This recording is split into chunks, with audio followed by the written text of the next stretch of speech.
O arco de Shibuya foi planejado para duas coisas. A primeira era selar o Satoru Gojo e impedir que ele atrapalhasse o plano das maldições. E o segundo era libertar o Sukuna completamente ao forçar um contrato com o Itadori e trazer um mundo de insanidade comandado pelas maldições com o Sukuna como líder. Só que o Sukuna tinha seus próprios planos e já até tinha feito um acordo com o Itadori muito antes disso. Então ele só se divertiu em Shibuya no curto momento em que o Itadori não tinha como impedir. Mas o que teria acontecido se o Itadori nunca tivesse feito um acordo com o Sukuna?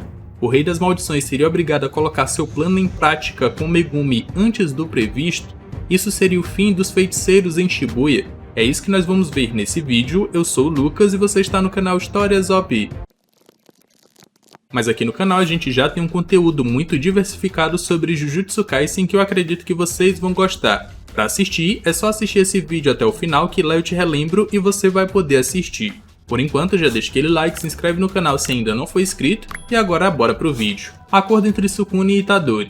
Esse polêmico acordo entre Sukuna e Itadori só aconteceu porque os três calouros foram mandados para uma missão suicida contra uma maldição especial na ausência do Gojo. Uma missão dada para que o receptáculo do Sukuna realmente fosse morto.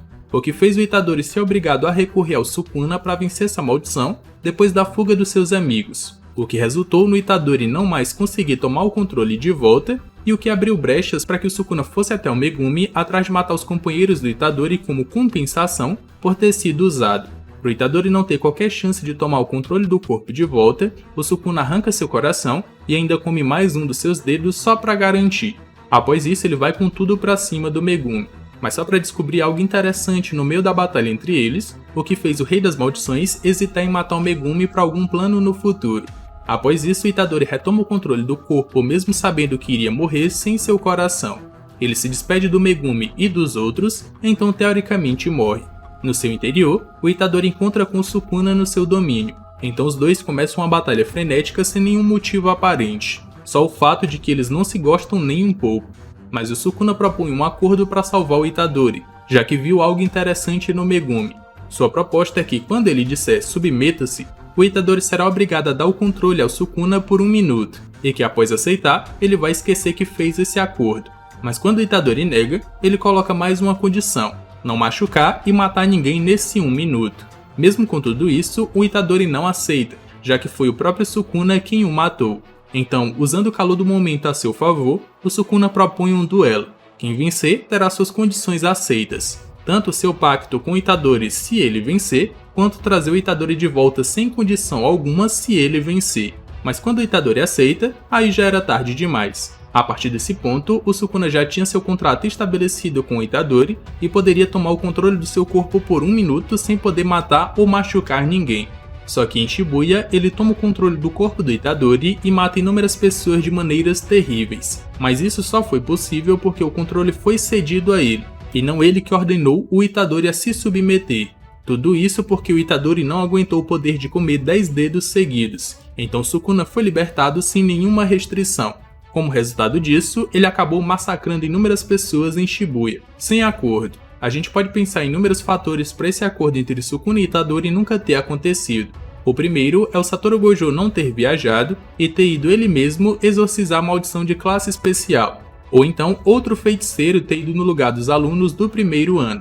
Então o Itadori não teria usado Sukuna e nem teria morrido para fazer o acordo.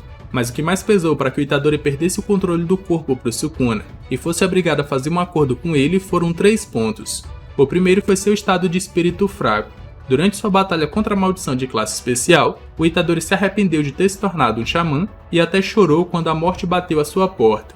Após isso, Sukuna ainda arranca seu coração, pro Itadori não ter chance de trocar com ele e correr o risco de morrer, e comeu mais um dedo, aumentando seu poder pro Itadori demorar mais tempo a tomar o controle de volta. Tudo isso resultou na morte do Itadori e no seu acordo com o Sukuna, que ele acabou esquecendo. Então, se o Itadori não tivesse com estado de espírito fraco, poderia ter tomado o controle depois que o Sukuna matou a maldição, coisa que não aconteceu. Se ele tivesse tomado o controle, não teria seu coração arrancado e não morreria, o que significa que não teria contrato algum.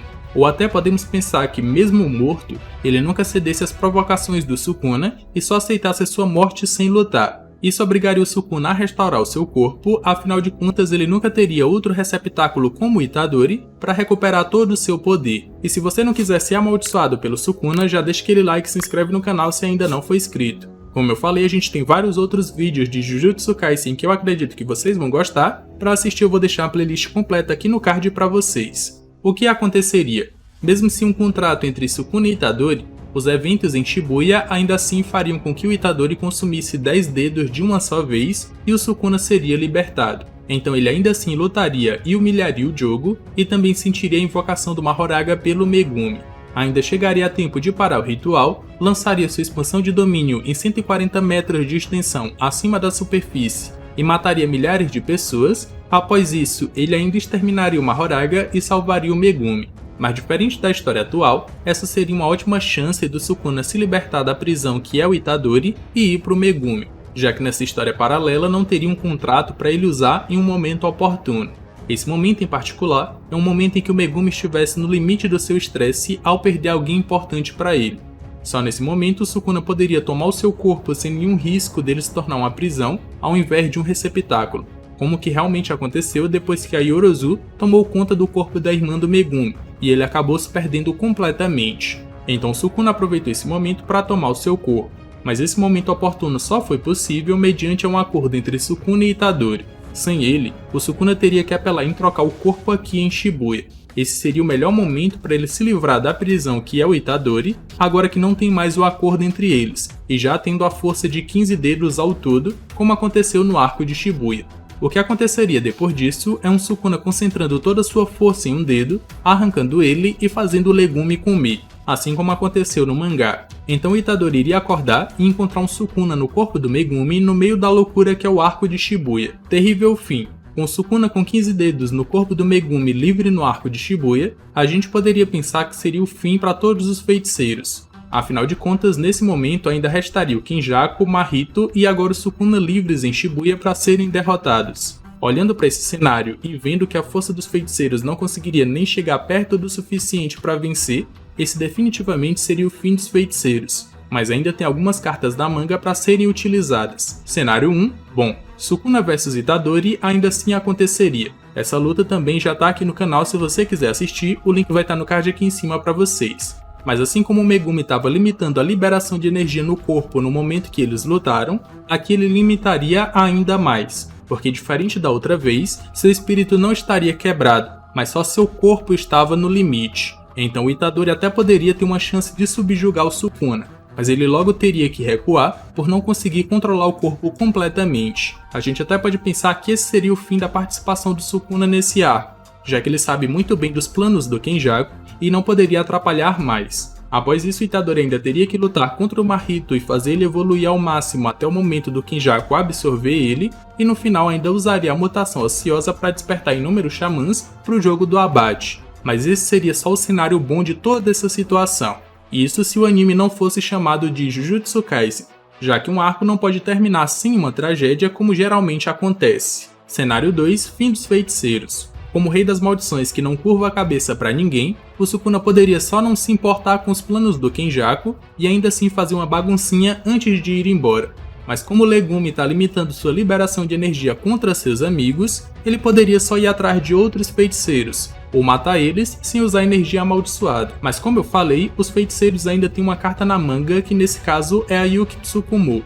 Se o Sukuna se libertou antes do previsto, então nada mais justo do que pensar no aparecimento da Yuki antes também, para parar um Sukuna com 15 dedos, ou para tentar parar ele. Essa seria uma batalha bem equilibrada, já que Sukuna teria 15 dedos e o legume não limitaria sua energia contra uma pessoa que ele não conhece. Enquanto a Yuki tem a sua técnica amaldiçoada apelona Bombaie, uma técnica que cria massa imaginária sem nenhum efeito físico negativo ao usuário. Após receber um único ataque dela, o Kenjaku concluiu que nenhuma das maldições que ele tem, que resultou de Shibuya, poderia ser capaz de fazer frente a ela. Uma técnica tão absurda que em seu máximo cria um buraco negro capaz de engolir o mundo inteiro. Então nesse cenário teríamos Itadori vs Mahito e Sukuna vs Yuki, enquanto Kenjaku se manteria nas sombras até o momento de absorver o Mahito e dar início ao jogo do abate.